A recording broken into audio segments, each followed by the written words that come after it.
Hej! Det är måndag.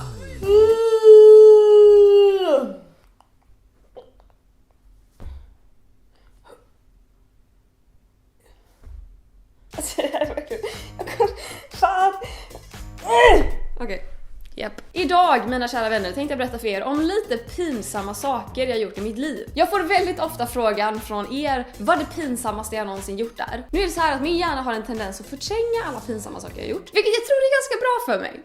För att jag är en hyfsat ångestladdad människa och jag vill helst inte komma ihåg när jag har gjort bort mig totalt. Vissa av dessa pinsamma händelser kommer jag dock ihåg väldigt väl. Och idag tänkte jag dela med mig av dem till er. Heter det så? Dela med mig av dem till er. Ja, bra svenska. Den första av dessa 3 pinsamma berättelser som ni ska få höra idag utspelar sig på Coop. Det här hände ganska nyligen, det kanske var ett par månader sedan, jag minns inte exakt. Men jag går i flinghyllan, jag ska hitta mina flingor som jag gillar att äta. Älskar flingor för övrigt, fy fan vad gott det är med flingor. Hur som helst, då kommer det en kille i gången och går mot mig. Och så här är det. När man, som jag, har varit stor på YouTube i 4 år, när man har jobbat med rikstäckande tv och radio och har skrivit en bok och gjort ett sommarprat etc. Då kommer folk på stan att känna igen en. Och då är man även ganska medveten om vilka som känner igen en. För att det sitter liksom någonting i bakhuvudet och bara så här: ja, den personen där borta känner igen dig just nu. Ett meddelande till alla ni som någonsin sett en kändis på stan, viskat lite diskret och tittat på personen. Alltså ni är inte diskreta. Gud nej. Så med detta i bakhuvudet så hoppar vi tillbaka till Coop. Jag ser en vilt främmande människa gå mot mig med blicken fäst på mig. Och då känns ju ändå min första instinktiva känsla ganska logisk. För jag tror nämligen att han är ett fan. Så han kommer fram. Och medan han kommer fram så höjer han sin näve. Och jag i detta tolkar på något sätt att han vill ha en fistbump. Ja, ni hör ju vart detta är på väg. Så han kommer närmare, han höjer sin näve och jag bara... Och då möter ju jag honom. För då vill ju inte jag vara stel. Så att jag möter honom och bara: hej! Det är så pinsamt. Och han förstår ingenting. Så han säger på ganska knackig engelska: no. Time? Jaha, du vill veta vad klockan är? Absolut. Klockan är 1:15. Men absolut, så här, vi fistbumpar främmande människor när vi ser dem i Sverige. Välkommen hit. Jag har fistbumpat en främmande människa. Jag trodde att han var ett fan. Det är så pinsamt! Jag skäms så mycket när jag pratar om sånt här. Anywho. Min andra berättelse utspelar sig när jag gick i 3:e klass. Det vill säga, jag var, hur gammal jag var? 9 år. Vi sitter på lektion och jag sitter och lutar mig på vårt bord och gör så här. Jag har ganska tråkigt. Obviously. Men så efter ett tag så får jag en ganska olycklig utblåsning av luft. Och det låter jättemycket som att jag pruttar.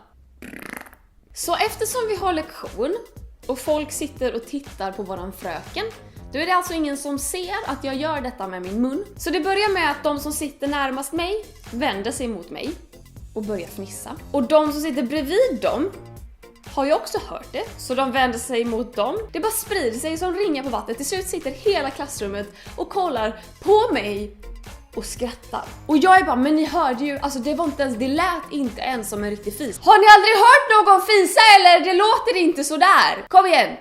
Kom igen! Jag försöker så här på något sätt bara säga: nej men det var inte jag. Eller så, nej, jag fes inte, jag gjorde så här. Jag tittar bedjande på våran fröken Monica som även hon tror att jag fes. För att hon bara: kom igen nu allihopa, nu får vi skärpa oss lite. Och man bara: nej, du skulle ta mig i försvar. Det var du som skulle bara: hon fes inte, det där hörde vi alla, att det var en fake fis. Och jag hoppas än idag att de inte trodde att jag fes. Because I didn't. Det här är ett av mina värsta minnen från lågstadiet. Min sista pinsamma berättelse som jag tänkte dela med mig av idag är någonting som jag fortfarande kan känna är kanske något av det mest pinsamma jag gjort i mitt liv. Jag tror att jag var kanske 12 år gammal. Jag var på campingsemester med min dåvarande bästa kompis. Alla de dagarna går ut på sola och bada och spela sällskapsspel på kvällen. Och en kväll så spelade vi ett spel som jag minns inte vad det var för spel, jag minns inte detaljerna eller reglerna, men jag minns att man ställde frågor till varandra. Och jag var i samma lag som hennes mamma. Och då drar min bästa kompis någon lapp där det står en fråga som hon och hennes pappa funderar på, men de kommer inte fram till svaret. Men jag inser att jag kan ju svaret. Det är Sagan om ringen. Och jag vet att om de inte kan den, då går frågan vidare. Och jag visste att så här, om jag och hennes mamma nu är med, då kommer vi få fett mycket poäng. Eller jag vet inte, skitsamma. Så att medan min bästa kompis och hennes pappa diskuterar, då vill jag på något sätt signalera till kompisens mamma som jag är i lag med att Tina, jag kan svaret. Så att jag får ögonkontakt med henne, jag bara så här, kan. Och hon bara så här, svaret. Och då kan ju inte jag säga rakt ut att svaret är Sagan om ringen. Så jag gör så här. Och kompisens mamma Tina tittar med en äcklad blick på den lilla 12-åring som sitter mitt emot henne. Och frågan går till oss. Och jag säger att svaret är Sagan om ringen. Och jag tror att Tina än idag undrar, när knullar de i Sagan om ringen? Herregud, alltså det är så pinsamt. Jag kunde fan inte kolla Tina i ögonen på ett halvår efteråt. Och det här är också en sån grej, så hade jag gjort det idag, då hade man verkligen kunnat garva åt det. Men jag var 12 år. Stackars mig. Fy fan vad pinsamt.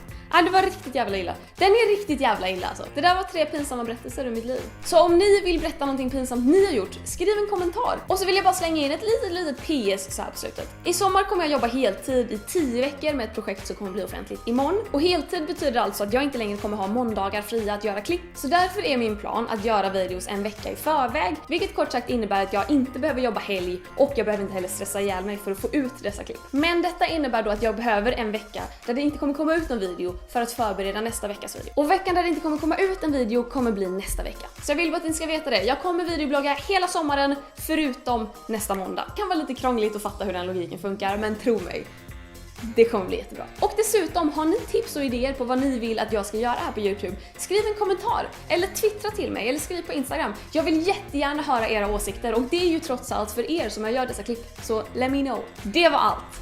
DS. Hej då!